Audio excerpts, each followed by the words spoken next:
सभ्यताएं जन्मी और मरी, लेकिन काशी जस का तस आज भी खड़ा हुआ है। सर्वाधिक प्राचीन शहर काशी और दुनिया की पहली आध्यात्मिक विरासत काशी, धार्मिक केंद्र काशी।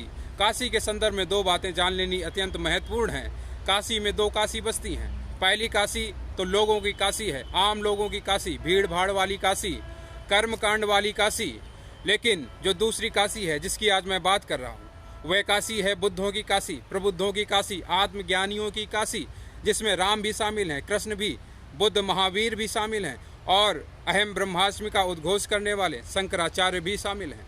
कहते हैं कि बुद्ध ने पहले काशी को देखा, फिर काशी ने काशी को देखा। परमानंद में डूबा हुआ व्यक्ति जब काशी में प्रवेश करता है, स्वयं काशी हो जाता है। परम सत्ता का प्रकाश जिसमें फूटता है वह स्वयं ही काशी हो जाता है। सभी तीर्थ स्थानों का उद्गम परम रहस्य काशी, जिसमें शिवत्व, रामत्व, बुद्धत्व व्याप्त है।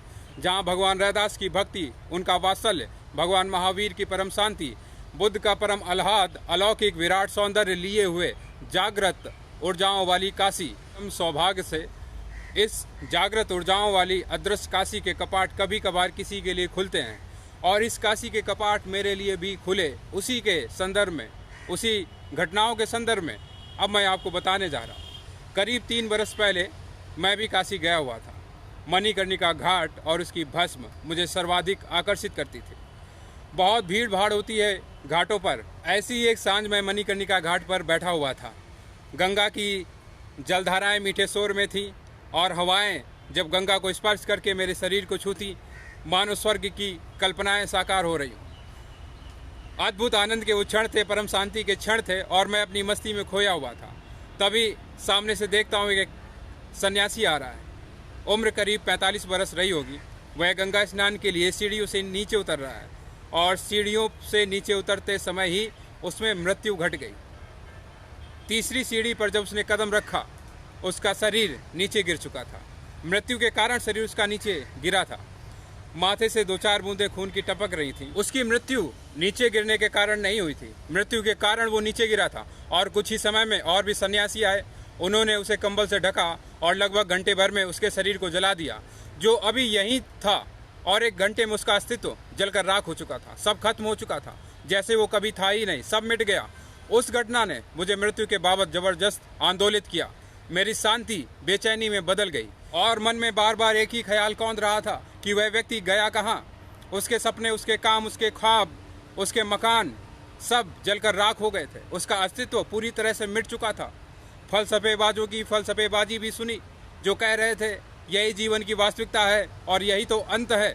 क्या वास्तव में जीवन की असली वास्तविकता ये है, यही अंत है? और अगर यही अंत है, सब कुछ मिट ही जाना है, सब कुछ राख के ढेर में ही बदल जाना है, तो फिर हम इतने अहंकार में, इतनी मारामारी में, इतनी भौतिकता के पीछे पागल क्यों हैं?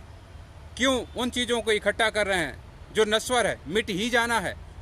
मौत तो सब कुछ छीन ही लेगी, और जिन चीज़ों को मौत छीन लेगी, उन्हीं चीज़ों के पीछे हम क्यों पागल हुए पड़े हैं? करीबन 9 घंटे तक मैं इसी हालत में बैठा रहा मणिकर्णिका घाट पर, और 3 बजे से ऊपर का समय रहा होगा। उस समय कुछ अद्भुत घटनाएं मेरे संदर्भ में घटी। पहली घटना थी जिसमें मृत्यु को मैंने अपने भीतर घटते हुए देखा, जीवन को खिलते हुए देखा, और पहली ये घटना थी जिसमें ध्यान मुझ में उतरा। और इसी घटना के बाद मेरे हाथों में दिव्य महाशक्तिशाली ओम प्रकट हुआ था, जो जीवन और मृत्यु को भी नियंत्रित कर सकता है। सम्मोहन इत्यादि चीज़ें भी मिली थी, लेकिन पूर्णता अभी तक उपलब्ध नहीं हुई थी, और न ही मैंने अभी तक ओम की चर्चा की है। मैं चाहता हूं किसी मशीनी परीक्षण से जब गुजरूं, तब इसके संदर्भ में आपसे कुछ कहूं, ताकि वह सब बातें आपके लिए प्रमाण बन जाएं, सत्य हो जाए।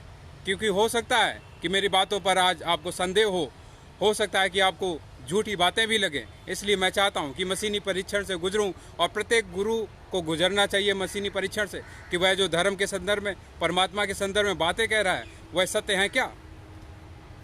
संपूर्णता तो मैंने उत्तराखंड में पाई थी, लेकिन दर्शन काशी में प्राप्त हो गए थे। परम सत्ता के परमात्मिक शरीर मुझे उत्तराखंड में प्राप्त हुआ था, और इसके संदर्भ में आगे चर्चा करूंगा। बहुत बहुत धन्यवाद।